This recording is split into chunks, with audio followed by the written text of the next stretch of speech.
WWE Clash in Paris is in the books, ladies and gentlemen, with Becky Lynch joining the Vision. But could that lead to a legend returning to WWE to help CM Punk? You see it on the side of your screen there. AJ Lee, yes, could be making a return to WWE as early as this Friday on SmackDown. Why is early this Friday, you ask? Because it's in Chicago, where CM Punk obviously would naturally be in the house and be from. It just all connects the dots. So obviously, we're going to be reviewing at Clash in Paris during this stream. We're going to talk about some high points as well, like the news that we said AJ Lee potentially returning this week, the Usos potential reunion against Braun Breaker, Bronson Reed, and of course, as well as that, the Mega Women's World Championship match that's been made for WrestlePalooza. So all that and more to come into this stream here today. Make sure to hit the like button, support the stream as well, support SCW. We'll be going through everything nice and swimmingly. But NXT, it was good to have you in the hot seat. And are you excited to talk about this? I suppose probably AJ Lee is probably your high spot. Probably we're going to talk about today. Yeah, I mean, look, the only other real high point from last weekend was Clash in Paris. There was a Birmingham City fan sitting next to an Aston Villa fan. I was shocked. Like front row, like rival teams fans sitting next to each other. Outrageous, man. It's no, you don't expect to see that kind of scandalous behavior, but hey, it's good to see that everyone gets along when it comes to professional wrestling. We don't have different takes, do we? But hey, look, Clash in Paris is in the books. We're going to go and skim through this show pretty much because we were a bit late on the review, but I think we should really talk about the big talking point. Everyone's here for AJ Lee. That's what they're going to probably click on this video for. So let's dive straight into what was the main event of the show. Obviously, earlier in the night, Becky Lynch had already retained her Intercontinental Championship.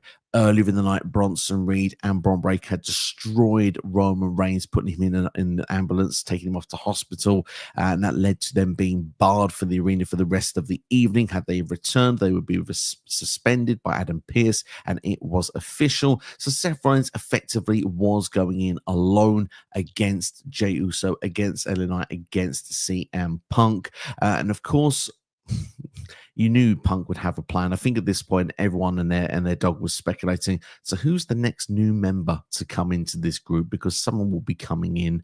And obviously, from that point, you see that it's a fatal four-way. It's for the men's World Heavyweight Championship. You imagine that a man would come and help Seth freaking Rollins. Well, the man did, but it wasn't just any ordinary man. It was Seth freaking Rollins' wife, of course, real life wife, and of course, partner in crime, Becky Lynch, was dressed in hoodie as well. The match was fairly entertaining, I would say that, but at the same time, what I would say is that I felt like I was waiting for the finish throughout the entirety of the match because I had the belief that some shenanigans was going down. Therefore, for me, my sense of disbelief was kind of only interested in the final few moments of the show.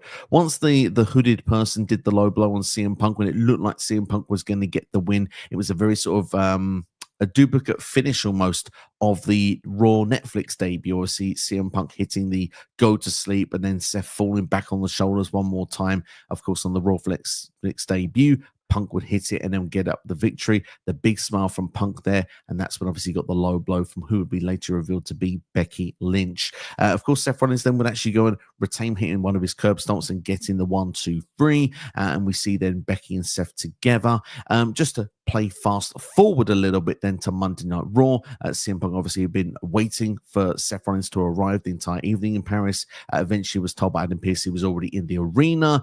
Punk then went to ringside himself, actually said, look, let's do this man to man. Again, it's a cue for Becky Lynch to come out. Becky Lynch actually did come out pretty spectacularly to Seth's music, by the way. I thought she actually really ate up very, very well. Had Bray Wyatt inspired gear as well, Fiend style gear. I thought that was a really nice touch as well. And pretty much you could just say throughout the entire promo segment that you had there with Becky Lynch and CM Punk, Punk was being bullied really to a certain degree. And he's been slapped around as well. And eventually just led to a case of Punk saying, you're going to regret this. You're going to regret this. And we got to a stage where you're thinking, well, you know, he's going to get someone to do the job for him. He said he can't do it, so we'll get someone else that can do it for him. He spoke to Adam Pearce backstage. Where is SmackDown on Friday? Here we go again. It's in Chicago.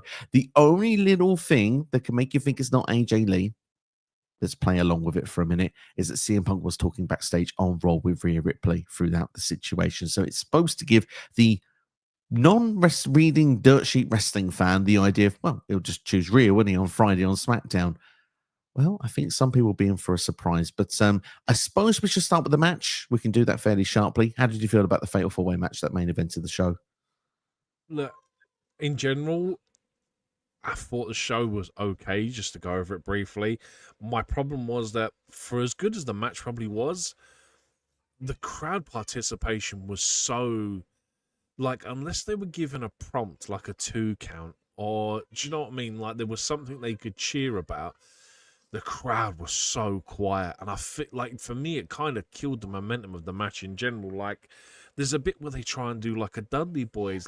They're like he goes to Jay and says, Jay, get the tables, and the crowd just don't do nothing. And I'm like, there's just no reaction. And I was like, it's so just, it really just made me be so disinterested in the matches, just because, like I said, unless that crowd were given a prompt to chant for a 2 count or whatever, it killed it for me. I felt the match was okay. It was probably one of the best matches of the night. It just, again, like you said earlier, it was more about the finish, because we were speculating in the preview that what was going to be next. You obviously predicted that Seth would take on Punk at WrestlePalooza for the championship.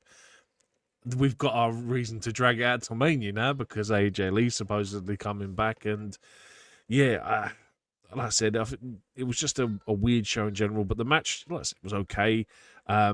The whole Becky surprise, as much as it's kind of really obvious, and we kind of sat there and thought, yeah, it should be. I think a lot of people were expecting a new member, like I don't know, an Ethan Page or someone like that. I didn't mind it. I thought that, look, I think it was so, even though it was so obvious, I think it was so unobvious as well, because you obviously see like the stature and the frame of the person. He's clearly a woman, and you're just like, oh my god, it's Becky. Why didn't, like, I don't think I've heard anyone mention it being Becky. And I think I was talking to people, and I was saying that, look, there's probably going to be a new member tonight, because obviously Bronson and Braun got removed from the arena. I just honestly, thinking it was Becky just never second crossed my mind. Like, I just genuinely thought it was going to be, I don't know, anyone. Like I said, an Ethan Page. I don't know, it could have been Omos, Apollo Crews, Microman. It could have been anyone. But like I said, I'm glad that it is, like, after Monday's Night Raw. I'm glad it is Becky, because I think the problem we have with these two, as in terms of chemistry, is that we go off that last run where they were both world champions, and Vince just paired them together, and it was kind of really almost forced. Whereas this time, I feel it's a bit more natural, and the fact that they are supposed to be heels, and that promo with Punk, I'm sorry, but it elevated the, like, Becky Lynch like tenfold in my eyes, like, as a heel. Like, she's been doing this almost kind of goofball heel thing for months now with Lyra Valkyria, but you put her in the ring with CM Punk, and she's honestly, yeah, like you said, bullying him. I just was like, how he, like, I was expecting AJ Lee to return Monday. That's how bad, that's how big I thought that moment was. Like, and now that they're going to push it to Friday, and hopefully it is AJ Lee. There was a few things that have come out today that really make it obvious that it is going to be AJ Lee. But yeah, it's going to be a massive pop, and I think there's going to be some physical interaction on Friday. I think AJ and CM Punk are going to stand tall, and in that Chicago town crowd, it will be just electric, man. And it's making SmackDown must see, if I'm honest, because you know it's going to be like the main event segment, so you're going to have to sit through the whole 2 hours of that show to get that. So yeah, I'm looking forward to it, man. It should be really good. But like, again, back to the match, I thought it was okay, man. It was like a 3.5-star quality match for me. Yeah, I would agree. 3.5-star quality match, I would say as well. It's on that level. It's a fun ride. It's a fun time. The only thing I would say for it is that again, you were waiting for that finish. But I thought that, Jey Uso, LA Knight, first time I've seen him in a world title match and have a PLE main event. It was great to see him in that spot. Hopefully it's not the last time we see LA Knight in that position. Jey Uso had been banged up earlier in the evening. I remember you said to me you thought he was be the one to take the pinfall. It kind of made sense after seeing the altercation earlier in the night. But yeah, I think what makes Seth and Becky work so well, especially right now as well, is that I mean, obviously, the logical sense that they are real life married couple, and yes, they're heels. Yeah. But what I've not mentioned, because we're not doing this chronologically, we're talking about the main stuff first, and then we're going to go back throughout the rest of the show, just because we want to get you to the AJ stuff as quick as possible. But yeah, it's like, I mean, Paul Heyman's been written off TV for the time being. He's going to be missing. Because when Roman was taken away in an ambulance, so was Paul Heyman. Roman had taken out Heyman before Braun Breaker and Bronson Reed had done the damage on Roman. So it kind of means now that Seth has got that another sort of right-hand side person in his corner in matches, and perhaps maybe he can watch. Becky's back as well, but clearly they're going to be in this next tag team match of WrestlePalooza. And like you say, CM Punk, AJ Lee is looks to be the direction they're going to be going. And look, Chicago SmackDown, it is the perfect place for it because, I mean, Chicago is not having a Raw anytime soon. So why wait till Monday? It's going to get the biggest pop probably in that market. So let's just do it. AJ Lee is one of those stars that I think wrestling fans really want to see come back for a match. This would be considered a dream match to have AJ Lee and CM Punk versus Rollins and Becky Lynch in some respect. I know a lot of people want to see AJ Lee versus Roxanne Perez, not as much as Roxanne Perez wants that match, I can tell you that for free. But at the same time, there is so much potential possibilities with an AJ Lee return. Is it going to be a one-off? Will it have a mini stint? Will it go to the Rumble? Will it go to Mania? Could it lead to Hall of Fame? There's so many questions that come with an AJ Lee return, and we've seen what's happened with a CM Punk return at Survivor Series in Chicago in 2023 at the end of War Games. It's led to almost a magical 2 years, better than anyone probably could have ever predicted. So I'm excited at the prospect of an AJ Lee return. I'm really excited about this mixed tag team match. I think that it's something that potentially could be the main event of WrestlePalooza, if we're being honest, at this potential stage, even though Cena and Lesnar could potentially be a thing on that show as well. But yeah, I really hope it's going to be the main event of that show, if I'm being brutally honest. And yeah, AJ Lee return, I'm all over it. She was amazing when she was there before, and I think she'll do well coming back now. And I think obviously the fan base will be really excited to see her. Yeah, I mean, especially at the time that AJ Lee was here, she was like, I don't know, she was the alternative. She was almost like the revolution before the revolution, if you know what I mean. Yeah. Like, because obviously she had a fantastic run as Divas champion, and then obviously you have Paige debut and win the title on her first night, and that's kind of where that all starts. But it was like you have to start with AJ Lee, because AJ Lee honestly was dominating the women's division, and so like she owned it. I remember her winning like gauntlet matches or battle royals or whatever it was. I can't remember what it was. She defended her title like the pay-per-view before. It must have been at Mania, because it was the Raw after Mania Page debuts. But whatever she defended at WrestleMania that year, was she beat like 7 or 8 women, and she would kind of like, she'd owned it all, and she was just so like such as like just a spectacle of her, in herself. And then you think like the journey she'd been through, like coming up with like Dolph Ziggler and Big E, and being involved with Daniel Bryan, and just a great career. And like, just for it all to just, again, this was at the same time as Punk leaving, really, it just ended. And it was kind of like, well, we're not done with AJ Lee, we want more AJ Lee. And the fact that in 2025 AJ Lee is coming back, like, fingers crossed, yeah, dude, psych, can't wait. At the minute, I think they've only said it's a one-off, but WWE want her for more. And this is the other thing as well. I think it leads me to believe that if it's a one-off, I think Punk and obviously AJ win. But I think if there's more, it kind of pushes it more to 50-50. And I think that Becky and Seth could win that match, and then, you know what I mean, we could get singles matches with Becky and AJ Lee, and do you know what I mean? I think it'd be great. Yeah, there's a lot of exciting prospects that can come from this. And like you say, the reports that are out there from Fightful Select, from Wrestling Observer newsletters. So there's a lot of stuff out there that suggests what could be just a one-off here. But like I said, there's so much on the table that we'd like to see. Like you said there, Becky versus AJ one-on-one would be fantastic. And obviously, I've mentioned Roxanne Perez before as well. It's a dream match that Roxy wants. So there's stuff that we could definitely see there in the future. Hopefully, there's a lot of women in the women's division, even like a legend or someone who's been around for years. I presume someone like a Natalia or whoever it was that said that the thought of AJ Lee coming back is great, because they didn't say it was, but this, I presume it's someone like Natalia or someone who's been there for years that had never actually had a match with AJ Lee, and the idea that it could be a possibility, like, there's people queuing up to face AJ Lee. That's how much people want her back. Absolutely, yeah. It's really exciting prospect. And let's put you on the spot. Will it be one and done? Will AJ Lee only come back for one match, or do you think we'll get a bit of a run, even if it's a little bit spread out, say between now and WrestleMania? I'm cautiously gonna say yes, it's a one and done, just because, look, she doesn't need to wrestle. She's an author now. Do you know what I mean? I think the real telltale sign will be Friday, and then possibly like it depends. Like I presume she might have a couple of TV appearances before WrestlePalooza, but when her music hits, which my God, I hope they keep her old Jim Johnston music because that was fantastic. There's nothing beats the crowd noise, and when she comes out in that Chicago town crowd, I'm mad. And do you know what I mean? It gives you that itch, it gives you those goosebumps. So hopefully the crowd do it justice, and AJ Lee sits there and thinks, you know what? I think I need more of this. I need more of that like inject my veins with that adrenaline, because that was some good stuff, man. And like I said, I can't wait to see SmackDown Friday. Absolutely, I'm buzzing for it as well. And just the idea, the prospect of her skipping around the ring as well, and Becky being a bit like, "What the hell am I going to cope with all this?" And because we've seen AJ's crazy side, it would be fun to see it come back. So yeah, I'm like you, I'm proper hyped for it. But I'm gonna be different to you. Look, I'm gonna get she can cut a promo as well. That's the good thing as well. She's a very good promo. Look, I'm putting all my excitement eggs into the basket. I'm going to say it's more than one match. I think we're going to get a part-time role, and I'll say that it'll be between now and Mania, followed with Hall of Fame induction, maybe a Mania match as well. I think if you want to elevate that IC title, AJ getting that IC title is a big thing. That would be magic. That would truly be magic.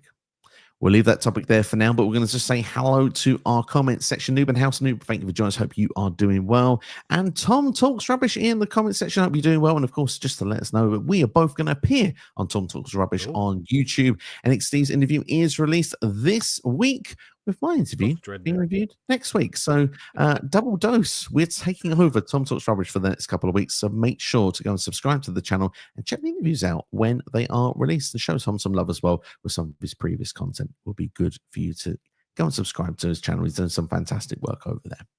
But in the meantime, let's rewind, shall we then? Let's talk about some other matches, and let's now go in chronological order of what the show was from where it started to where it ends, and we'll talk about a little bit about the other stuff in between as well. So Roman Reigns and Bronson Reed was the opening match of the show. I'm going to be honest with you, this was a lot of rest holds. Match was longer than it needed to be. I was a bit bored until probably the last 3 or 4 minutes of this match, where it really sort of kicked into gear. Obviously, the issue was Roman trying to hit this spear, which just didn't seem to materialize. He finally did after, I think it was like a Samoan drop off the yeah, but there was one point where Bronson just stops him dead in his tracks, which I thought was great. Like, Bronson doesn't even move; he's just like a wall. Which I thought this is the point where I'm like, okay, now I'm interested. Yeah, absolutely. Bronson Reed had a good performance. I think, like I just said, for me, this match, I think it's about 25 minutes long. I mean, the whole segment from beginning of the show, entrances, match, and end of match fallout, it's about an hour long. It doesn't need to be that. It doesn't need the actual beatdown at the end of the match. So Reigns wins the match, hits the spear, gets the 1, 2, 3. Then it's a case of Paul Heyman's checking on the tribal thief after this. Roman comes in, puts the guillotine on Paul Heyman after Paul Heyman wants to say he acknowledges Roman Reigns. So Heyman's now out. He's going to be in an ambulance. He's going to be written off TV for the time being, it seems. Roman Reigns holds the shoes up in the air. The Shula Fala is back with the tribal chief. He's got his own sneaker wear once again. He was actually throwing those sneakers into the crowd as well. He saw, yeah, just there you are. Predicted. Yeah, there you are. And yeah, I thought that was pretty well done. And then obviously it came to a point then that Bron Breakker was waiting in the wings and hit a spear on Roman. I think that took him off the announcer's table when the last one was going to be thrown out. And of course, from there onwards was the beatdown of Roman Reigns. Obviously a spear in ring, tsunami from Bronson Reed as well. Officials trying to get them out of the ring. They actually try and put then on the sort of like protective boarding, which is before you put on the ambulance, the gurney. But before you can get onto the wheels, he's sort of just strapped in ring. That's when Bronson Reed comes back, does another tsunami off the top. I've got to say, for me, a particular highlight at that moment, because the commentary at that moment was excellent. Of like, he can't defend himself, he can't do anything. It's like, yeah, he's helpless there to just take more punishment. I thought that was really well done in that moment. Obviously, Jey Uso looks to go and make the save for Roman Reigns, because Roman said, look, do it for you to go and win the World Heavyweight Championship. Spoiler alert, we've already talked about it. He don't win that world title. He's gone and tried to help Roman Reigns, and he's got himself a spear for his troubles, and he hurts his own ribs in the process. But of course, blood and family above everything for Jey Uso. Uso truly shows he's truly the right-hand man. But still, Bronson and Bron Breakker, despite the fact that Bronson Reed doesn't get a victory in this match, he walks away where Roman doesn't, and he does feel like a bigger monster as a result of it. The actually win and loss here doesn't matter of the match. It's who was the arguably the last man standing, you could say here, when it comes to this one, because Roman clearly part-time schedule looks like he's going to be away for a while because he's been said that he's out indefinitely. This just makes Bron and Bronson, the Bronze, look mega beasts, and of course they main evented Monday Night Raw in Paris as well. So yeah, it looks like the future remains to be bright for these two, despite the fact that maybe not picking up enough wins on the PLEs. Yeah, I think the problem I had with this entirely is just it felt like a TV segment. And I didn't even think about the time. The fact that you said it's nearly an hour, and this was a 4-hour show, and it's all, and you're like, now I think about it, I was like, right, it's an extra match, and it's an extra hour for one match, really. So yeah, but again, this just feels like everything they've done on TV for the last few weeks, and the only difference is on TV they can pick up wins, on the pay-per-view they can't. But look, this was fan service. You got Roman the win, and like ultimately the point was to get the beat down to still make Bronson look like an animal. So yeah, it was okay. I gave this like a 2.5. Like I said, you said the match isn't great until like the end, where we get those key moments, and then again it's just about the beatdown after more than anything. Yeah, 2 3/4 I've given this one. Yeah, it's all about the last sort of like final third, as they usually say when it comes to these matches, and the beat down afterwards, and taking it all into consideration. It's a job well done. Monday Night Raw, of course, we've talked about the main event already. LA Knight is banged up, Jey Uso is banged up. The Bronze take advantage, get themselves a tag team match out of this, and pick up a big victory as well over 2 of the 3 number 1 contenders going for Seth's title. So that continues to give them the strength to be, picking up big wins and feeling powerful coming out of Clash in Paris. And of course, they were going to take out Jey Uso the same way they took out Roman Reigns at the end of that match when Bron had pinned Jey Uso. But there was someone that made the save for Jey Uso at the Monday Night Raw, and that, of course, was cousin Jimmy. Or should be twin Jimmy. He's cousin Jimmy for Roman, but because I see Roman on the screen in front of me. But of course, it's twin to Jey Uso. Big Jim seems to be moving over to Monday nights. It feels in the meantime, perhaps a potential reunion of the Usos. Could we see the Usos versus the Bronze at WrestlePalooza? I predicted it at some point this year that those two will be tagging again by the end of the year, and this looks to be it. I imagine at some point the tag team titles are going to be involved at some point. This is probably a feud that's going to go until Mania. I can see it being the Bron and Bronson versus the Usos at WrestleMania for tag team gold. I'd actually be quite keen on seeing the Bronze win tag team gold. I know that some people say they're above it, but at the same time, Raw's tag team division is kind of lacking a little bit right now. And I think there would just be the substance that would just add credibility to the championships and the need for the division to get better to take the titles off of them. And obviously the Usos add that depth as well, and a credible team that could take the titles off of Bronze if that was to ever be a thing. Yeah, but the problem I have is that as soon as Bron and Bronson get those titles, they're not losing them until probably at least Mania at the earliest. And what do you do with the rest of the division? They're all just going to lose to Bron and Bronson, which, look, to be fair, sure, that kind of makes sense.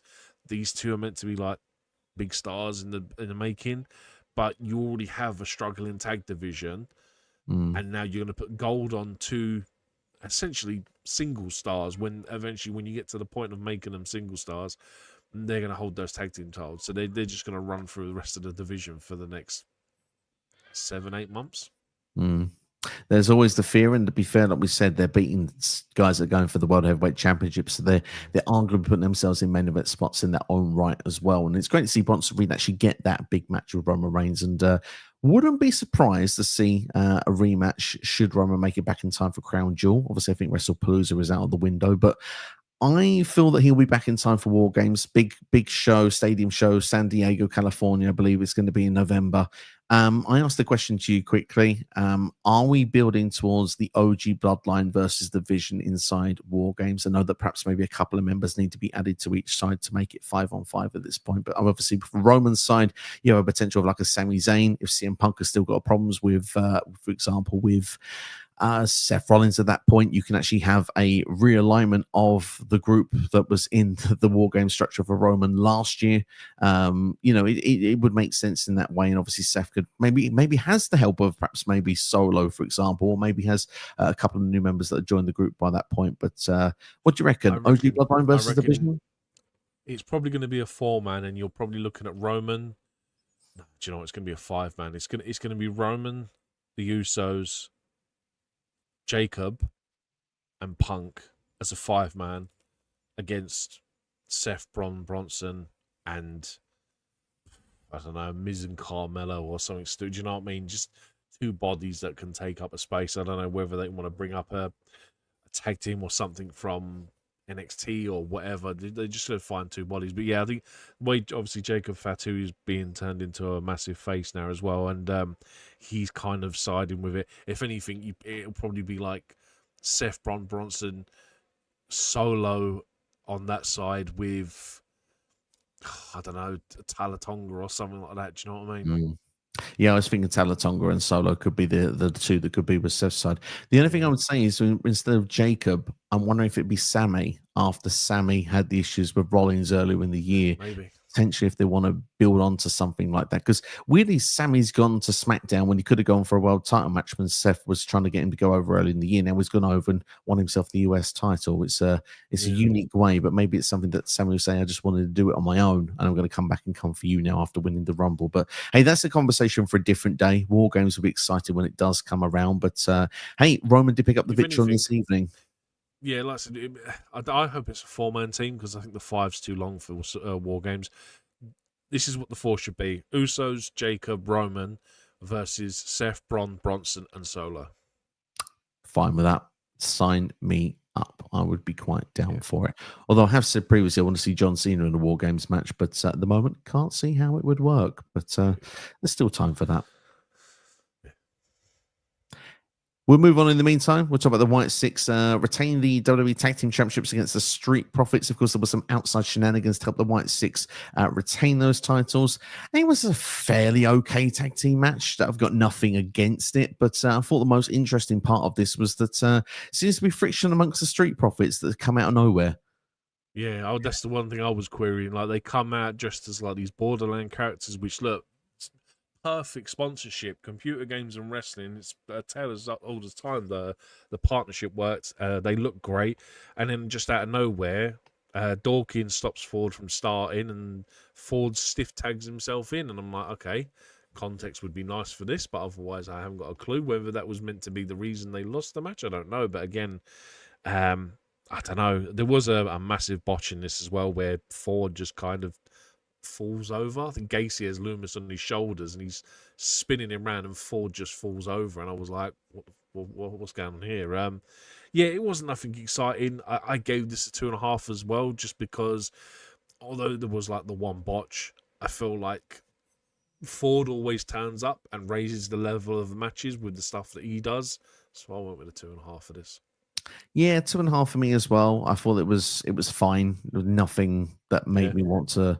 We were about an hour and a half into the show at this point, and I must admit I was a bit like, I'm okay. Yeah, I'm not overly. It wasn't as exciting as I wanted it to be. And now, obviously, I've told you I enjoyed the main event, and I will say the second half of the show is much better than the first half of the show. Where we're going next after this match, but ultimately, the Montez Dawkins stuff, I feel like sort of came out of nowhere. I didn't feel there was too many teasers previously with this. I know they've done this like in 2022, but in the past, but I feel like this time could generally be the point where we are going to get the Street Profits break up, purely because we've heard now they've dominated the tag team scene for like 8 years. They've highlighted it's been 8 years. So it feels like this time maybe we are actually going to get it. Ford probably would be the one that would turn heel. You'd imagine that perhaps maybe he would be the one that would be most natural to turn heel of the two, potentially. But, I mean, time will tell on this one. I hope it's a story, actually, that has a story that's told over a bit of time, rather than the fact that they've just lost this match now and Montez thinks, right, we're out the tag team title picture, let's just do it on SmackDown. Yeah, don't do it like Heavy Machinery, where they have one match in and all of a sudden Tucky gets released. Yeah, look, I mean, for me, Ford has natural charisma. He has athletic ability. let me word this correctly. I feel if Montez Ford is pushed right as a solo star, he could be what the Velveteen Dream should have been.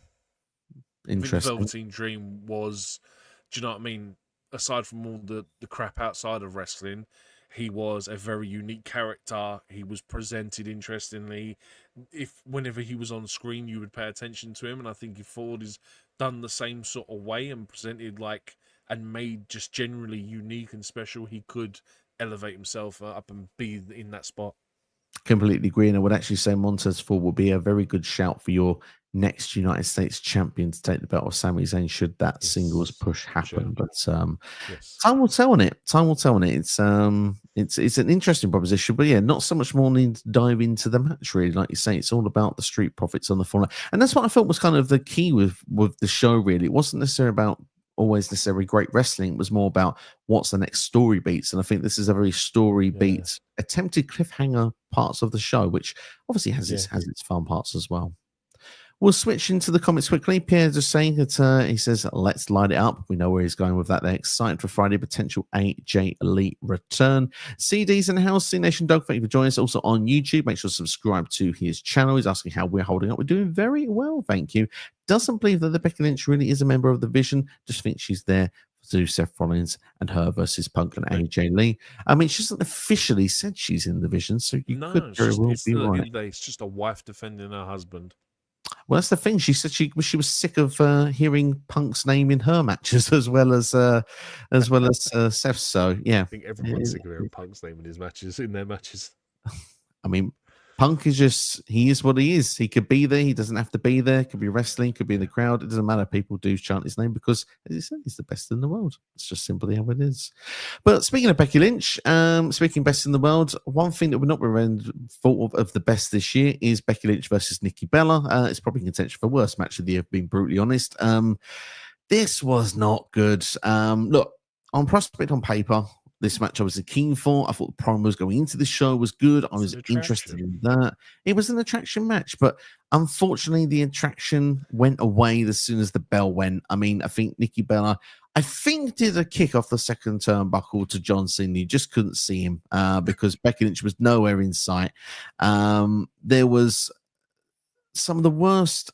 I think, we had the head being banged off the announcers' tables. You could quite clearly see Becky's hands hitting the table, not her head. It was quite sight for sore eyes. And Becky Lynch has tried this now. What's the Lynch roll up or something? Barrett's sort of gone with this, the Lynch slide. Oh, no, terrible name for it, for starters. It's not a good name for it, but at the same time, it wasn't as smooth as the Bailey one. If you can't get it as smooth as the Bailey one, don't do it every time. I think this one simply could have just been a manhandle slam, and I think we could have got out of here.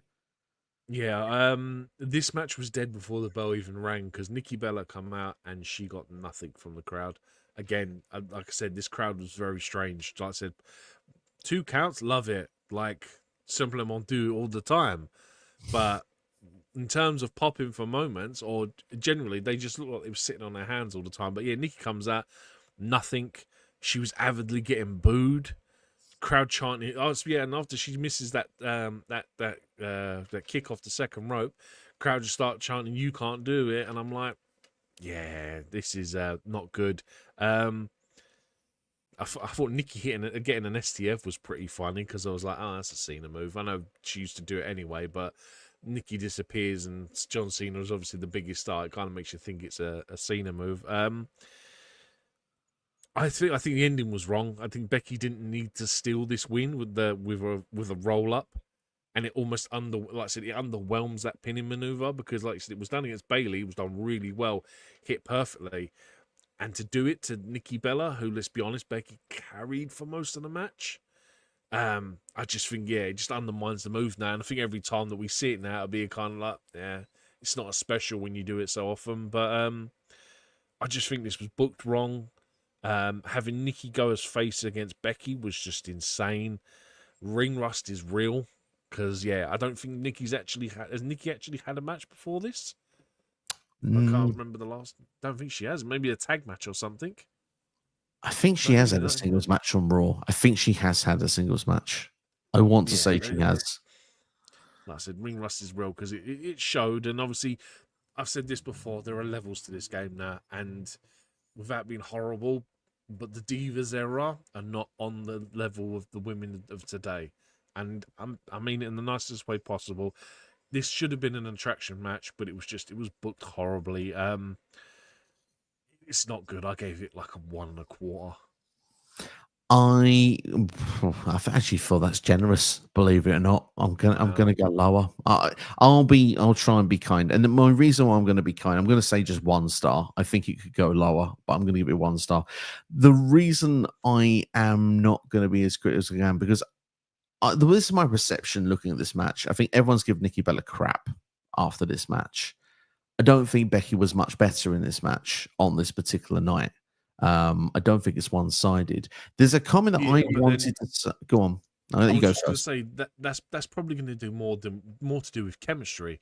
And if it's someone you've never wrestled before and you're trying to put together a match on a pay-per-view where the crowd just don't avidly care about your opponent, the level in ring quality is completely different. And it just showed, and it was like I can't fault Becky because I've seen Becky have really good matches before.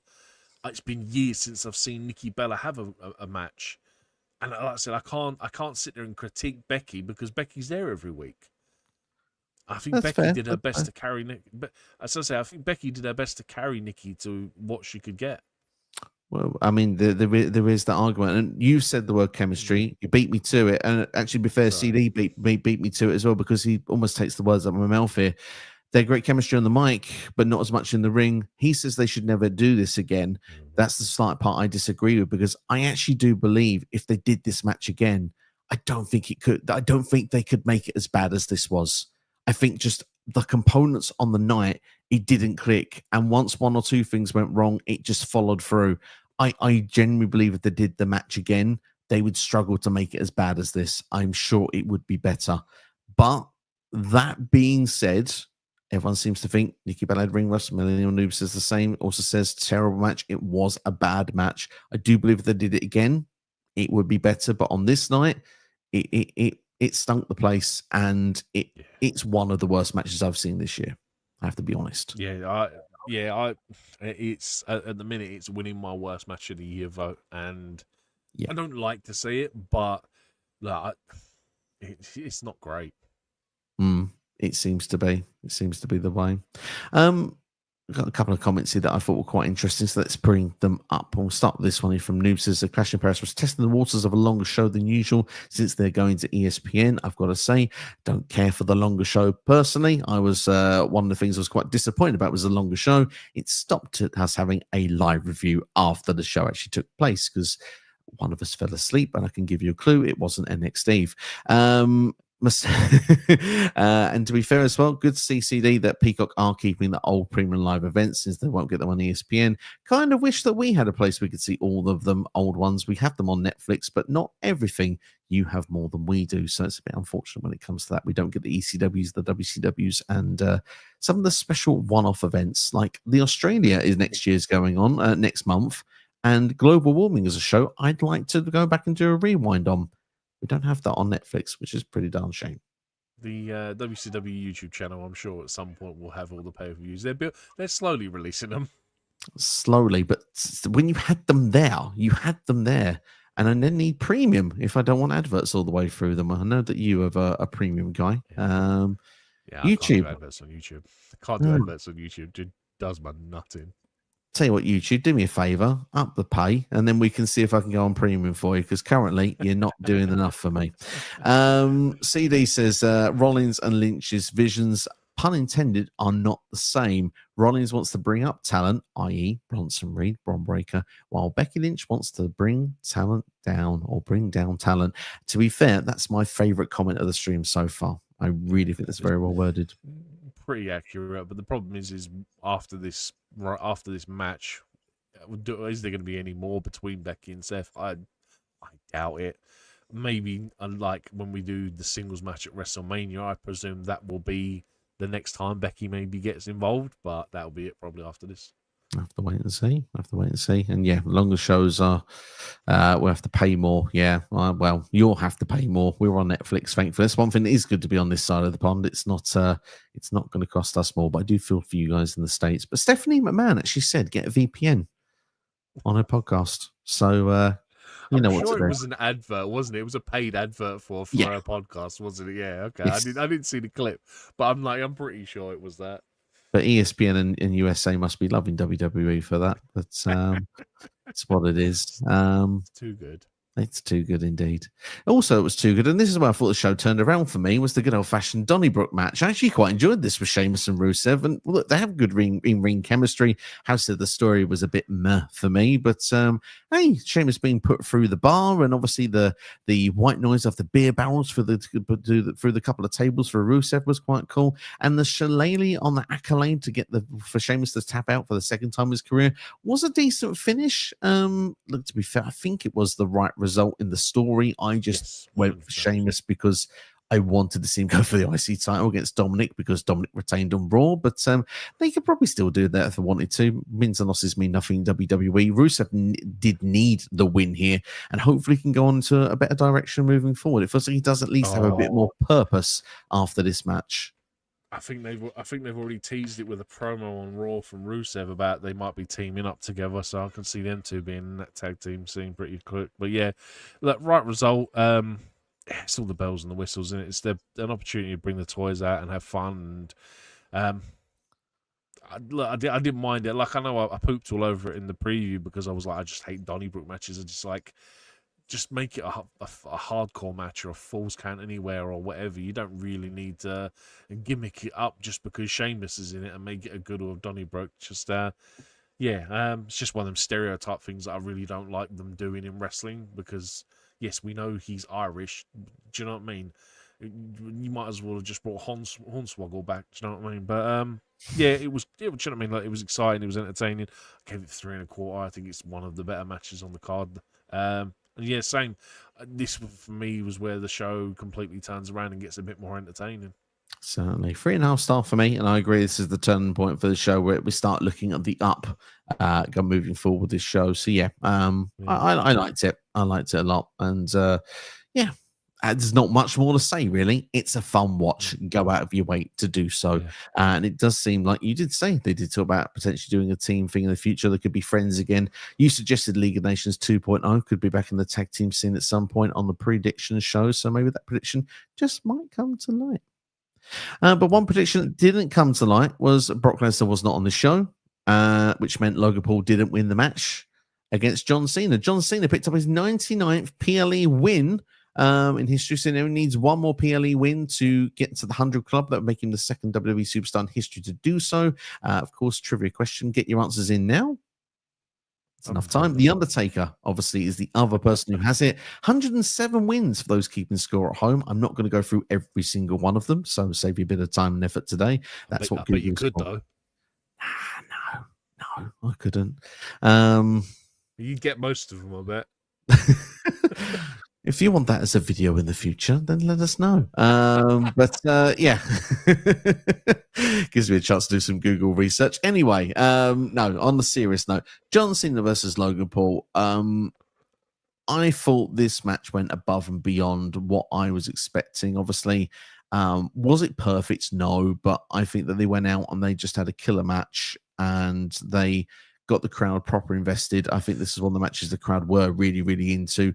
I thought Logan Paul did deliver more the story of the match that he was showing, moves in his arsenal that he wouldn't normally do, and trying to put Cena away. Hurricane and a code red, yeah, definitely. Yeah, I mean, that was good stuff. I mean, John Cena hit a blooming Styles Clash at one point. Talked about we wanted to see AJ Styles versus John Cena in Paris, and we know the reasons why, because they don't shut up the Paris crowd for AJ Styles. But yeah, it was a great match, and John Cena eventually obviously got the win with the AA. But I mean, we'd been here a few times with the finishing moves before this. This was a half an hour match, but you know what? For me, it didn't outstay its welcome. I enjoyed it. No, I think Cena. Let me just run through my bits quickly. I think Cena has a great entrance. Crowd loved it. Michael Cole makes a Cesaro reference, which I'll always take for a win. This was when I really spotted that the crowd are dead for most parts. I thought that as soon as there wasn't a 2 count, they're just dead silent. There's no like consistent cheering or booing or whatever. It's just like tumbleweeds rolling through there, man. It's this was the first time I really noticed it. I felt this was really meant to be a showcase for Logan, but it was kind of unpolished in places. Like Logan, for some reason, can't hit that buckshot lariat clean anymore. I don't know whether it's to do with opponent positioning or whatever, but like he hits it in this, and it's almost like Cena was about 4 foot too far away, and he had to almost jump and clothesline him. But yeah, I really felt like this was meant to be a showcase for Logan, just to be like, look, this is John Cena at the end of the day, and Logan Paul is putting up a fight and is potentially going to pick up a win against like the GOAT. But yeah, like you said, then Cena, I think Cena even doing, like I said, the Styles Clash, the Code Red, the Hurricane Rana, it was almost like as if he was trying to raise his levels to be on Logan with like athleticism. I think that, yeah, like I said, I think the result was wrong, and I think the problem with that is that it makes the show. If you go back and look at it now, the whole show is predictable, and it kind of kills it. Like there isn't really any shocks in the whole show. Like Seth wins, yeah, most obviously predicted. Becky retains, obviously predictive. Rusev winning was an obvious prediction, and Roman winning was an obvious prediction. Yeah, I just think that like I said, Logan losing, like not even a Drew interference, it just made it very, like I said, just okay, really. Like there was no real shock. Like we'd had Roman win, and I was like, okay, Roman winning is the reason John Cena can now lose, because we've had that crowd high now, and I think a Logan Paul win would have just been so much better for him, and it would have just been a showcase for him. And like he even does the 5 moves of doom, for God's sake.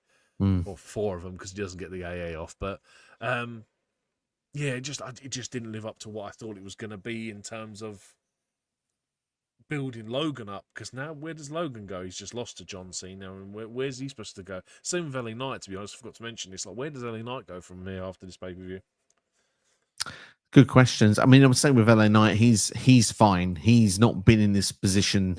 Yeah. It's almost like up to this point, you'd have thought he'd have had a nosebleed to be in this position on the card in WWE. He's not been in the main event scene before, so it's great to see him there. He's not going to be sticking around long term at the moment, but certainly you could make an argument he could be back in the main event scene if they want to go down the War Games avenue, and it's not OG Bloodline, because everyone's got a problem with Seth right now. So there is a possibility he could be someone that could still be in the mix. But with Logan Paul, I do agree. Where does he go next? There is that feeling right now. Obviously, he's seemingly staying on the SmackDown side. You would imagine, I mean, he could revisit.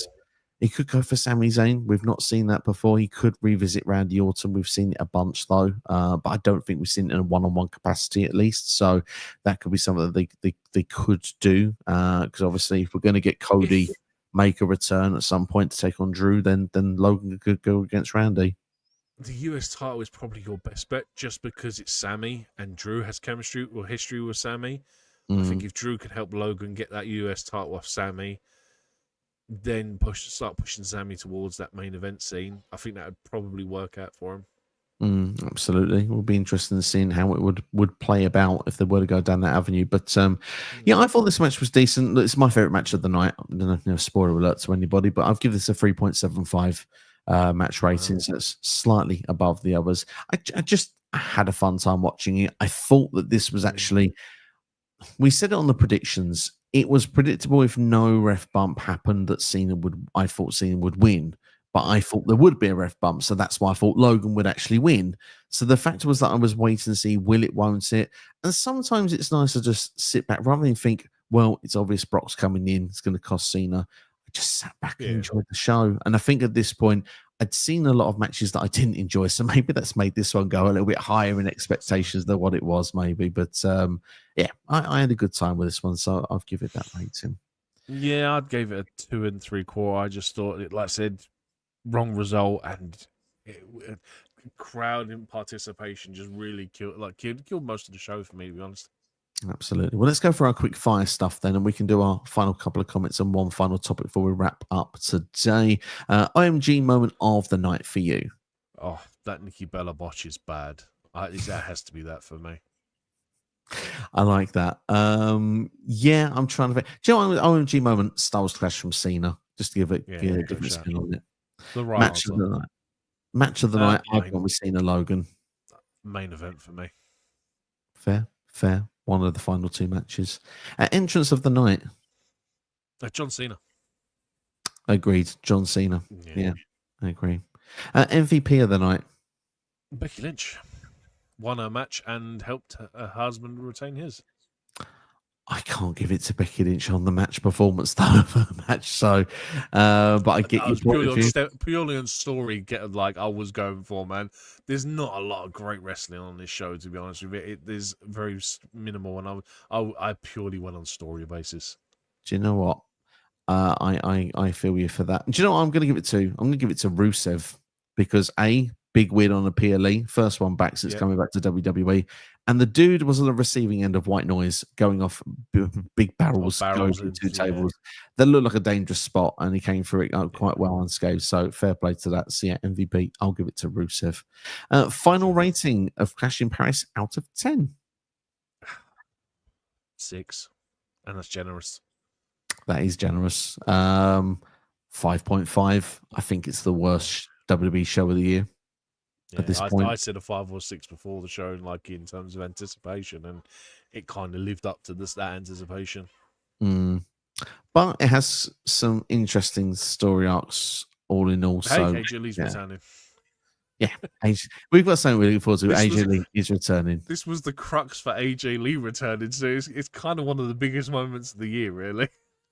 Arguably, yeah. I mean, the thing is, the finish of the show is brilliant.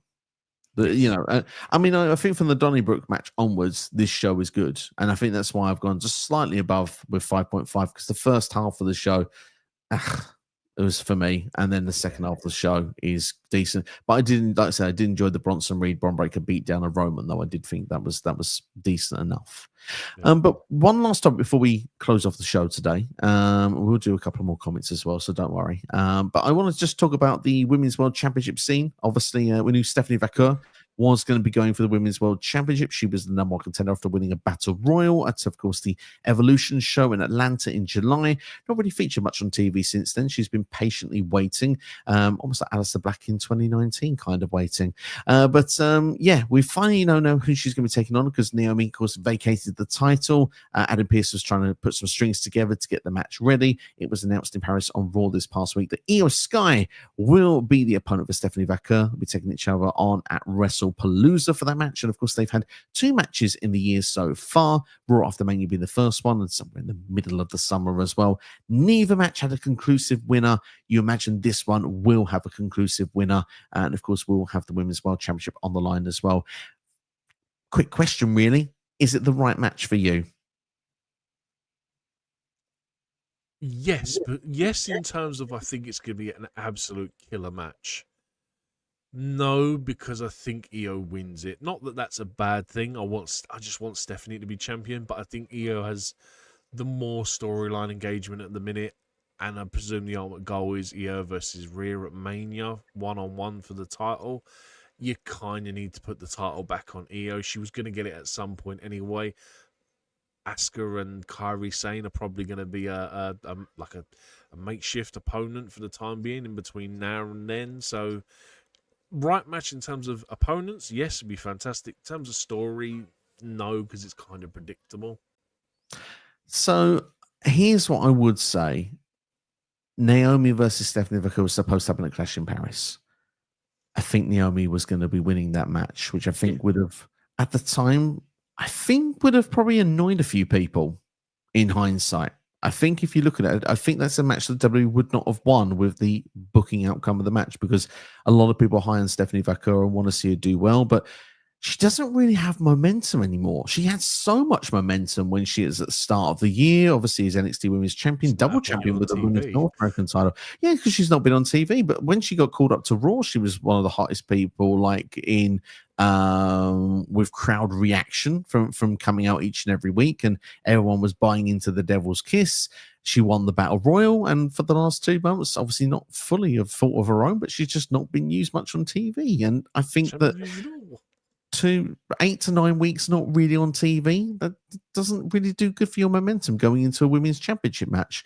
And when you said there that the opponent's Io Sky, this is why I think it's the right opponent, because I think it had been certain other people. I think that you'd think, oh, Becca shouldn't be losing this match. And if she does, it's not a good thing. Io Sky is arguably Yeah, having a top tier best. wrestler of the year, female. Yeah, she's definitely up there in the conversation. Like, regardless of whether you're a WWE, AEW, I know a lot of Tony Storm fans watch this channel, and she's certainly in conversation as well. But Io Sky's had killer performance after killer performance. She's having what is it, a special year in her career. It's going to be hard to top what she's doing right now, especially if she wins the title again. Her and Vaca have got something they can play off of a story, at least, to have 2 matches. Now they're getting exclusive victor.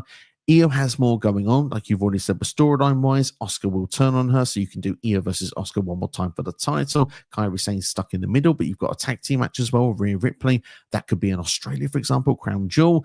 You then potentially can do Rhea versus Io, like you said, it could be as far as WrestleMania, and Rhea finally gets that win.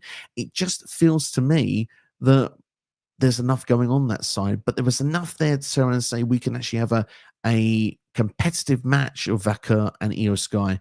And Io picks up the win on this night. Vaca can be like, look, you won tonight, you were the better one, but I know I can beat you because I'm showing I'm on your level. This could almost be, dare I say, Vaca's coming out party on the main roster, because ESPN, it's their first big PLE with WrestlePalooza. It's the women's match that's getting the full platform treatment here. Obviously, we expect Becky and AJ Lee to be in the mixed tag team match later on that show, but that'll also get the attraction for the women's division. But this will be great because Vaca can then turn around and say, like, I'm great and I'll be back here. And arguably, you could say in the meantime, say it's not AJ Lee and it really is one and done, then the next women's Intercontinental Champion should be Stephanie Vaquer, because that is her level right now, just purely because she's not got the same level of exposure with the main roster audience that she had with NXT. It's a different ball level. Even if she's got the talent and she's ready to be in that position, she's not been booked like it. And I think to have a match with someone like Becky Lynch and to win the IC title off of her, that's the something that would put her on the map, and it would be the right title right now. You've only got to look on SmackDown with Julia holding that Women's United States Championship, which is only still in its preliminary stages. Julia's not even featured on TV. Not enough. Like, that doesn't mean, look, I understand that, look, Naomi being pregnant and you write her off TV, fine. But what is your reason for not having Vaquer on TV?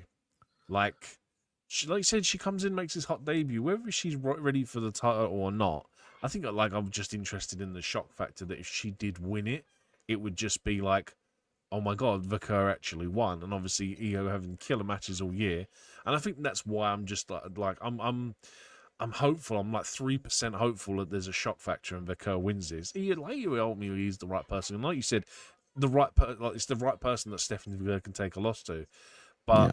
Just not having her on TV just doesn't make sense. It's dumb, and I know obviously it's a whole booking thing, but not even have her just wrestling in general and just keeping her in people's minds. Because now, when is WrestlePalooza?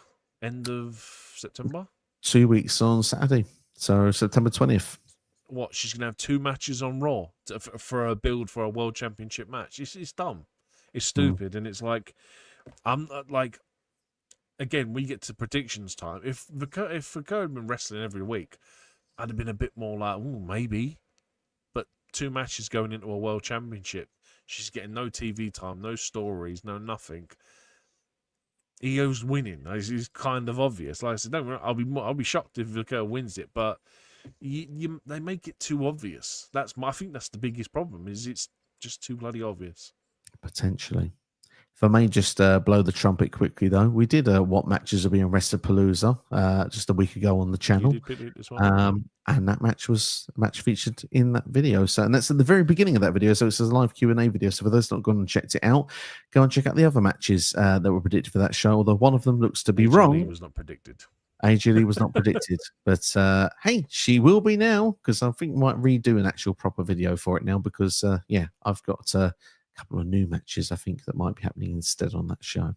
Anyway, let's quickly go into the comments and then we'll wrap things up here today. So we'll start off with Noob here. As we're talking about Becca and Io, a Wrestlepalooza, no outside interference and no BS. There is the argument, I suppose, Asuka could stop Io Sky from winning a title, but at the same time, maybe she'd want to take the title from her. But could be always align with Stephanie Becca in the swerve. That could be quite fun. No, I actually think that Asuka probably for the sake of Io, probably begrudgingly helps Io win that title, which ultimately is going to cause the split and the divide between them two.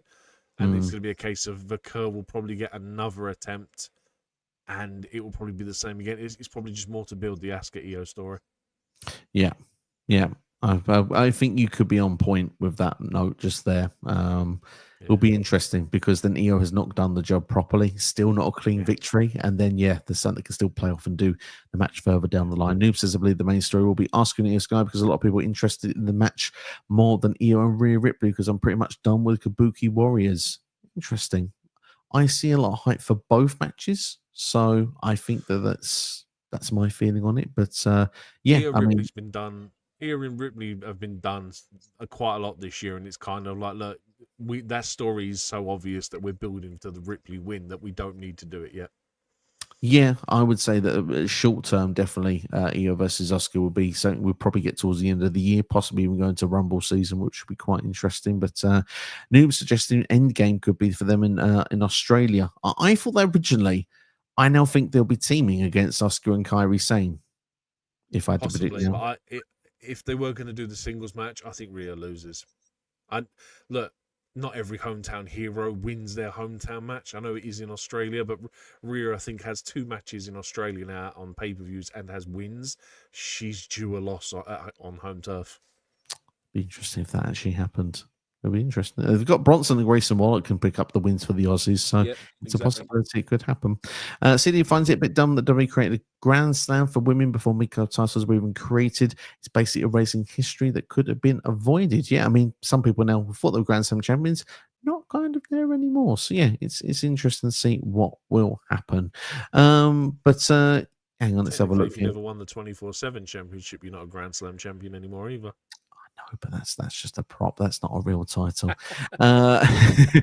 City says Wade Barrett buried a LA Knight's victory over Seth Rollins at Saturday Night's main event. He said it's a void. Yeah, I know it wasn't helpful, but yeah, it's kind of what it is. Yeah. New game. Excuse for them to do Seth versus LA some point again later this year. Yeah, pretty much. Yeah, to this point, Noob gave the show 5 out of 10. Kind of awkward. Yeah, kind of understand that as well. And the last comment I want to take up, which had a couple more there, but CD says it's safe to say John Cena won't complete the Grand Slam before he retires, which is a shame because it does make Grand Slam achievement more prestige. Other superstars like Hogan, Austin, The Rock were never Grand Slam champions on the Mount Rushmore for a lot of people, and even The Undertaker never did it. It's a very interesting point there, and the only one that has done it is Roman Reigns. Probably Seth as well. But yeah, I think that's a very good point. I don't say it's not going to happen yet with Cena and winning the IC title, but it's getting a lot less likely the closer we get here. I think, though, Lesnar's obviously next. Cena will be on SmackDown to probably build what they're going to do next, which I'm assuming is Lesnar. Yeah, it's only purely performances after this, it feels. He's on his last SmackDown of Raws coming up, it feels. Everything's going to be special events moving forward after this. So can we see the Dom match? The fact this last pay-per-view match is going to be on a Saturday night's main event, I think is a joke. Honestly, it's a glorified house show. It's a poor man's Raw, poor man's SmackDown. It's a poor man's NXT as well at this point. It's honestly... They're trying to make it this big pay-per-view thing, and I think it's so underwhelming. And I think, honestly, I find it more disrespectful than anything because he's John Cena at the end of the day. He's that Mount Rushmore of wrestling. You put him on there with like wrestlers that defined eras. You put him on there with like Hogan, Austin. There's him and Roman Reigns. Do you know what I mean? They're the four guys really, and you kind of like to have your last match on a Saturday night's main event is kind of a bit crap, if I'm honest. But that it might be a case of it's he can't do any other dates because he's doing films or shows or whatever. But I just think it's really underwhelming for someone who is like 17-time world champion. I think that the movie commitment's going to start kicking in, I think, for Cena or some sort of appearances because he's not going to be on Raws and SmackDowns and his dates are running out. We're really getting close to the end game. But I feel that if his last match is Saturday night's main event, if they can at least just make his match commercial free, that'll make it a lot more bearable. Yeah. He deserves to not be having adverts cutting in his matches every 2 minutes. Yeah. If they have to do it with the rest of them, so be it. There'll be 4 adverts, and it'll be a sponsored match with Slim Jim tables, and a Mountain Dew like black match or whatever. Do you know what I mean? It'd be something stupid like that. Absolutely. Well, that's where we're going to wrap things up there, ladies and gentlemen. Hope you all enjoyed the video today. If you have, please hit that like button. Consider doing it. Share with a friend, subscribe as well. All that good stuff that can really help this channel grow here on YouTube. I want to say massive thank you to Nick Steve, who's been with me discussing Clash in Paris, AJ Lee's potential return this Friday on SmackDown in Chicago, potentially as well discussing War Games, the Usos, of course, WrestlePalooza, and much, much more. It's been an interesting dive into the rabbit hole of professional wrestling once again. Yeah, it's always fun, man. Like I said, nice little short one today, and got quite a lot of that out of the way to keep us free until next week now. It seems to be indeed, but try and do an extra video before SmackDown if possible. I'll try and do because the match card predicted has kind of disappeared for the last couple of shows. I want to try and bring it back in for this one. WrestlePalooza coming up, and there's a poll up at the moment. WrestlePalooza or No Mercy? What rewind are we doing this month? We need your votes. It's needed. Go to the community page and hit that vote now. We need votes. So please go over there and hit what one you want us to do. But thanks for watching. Look after yourselves and each other, and we'll see you on the channel very, very soon. But in the meantime, if you want to see more content, keep an eye on the shorts as well. The shorts are diving out almost daily at this point. Should Chris Jericho return to WWE? Go and check it out now. It's got over 1,000 views. You gotta love that. Take care. We'll see you next time.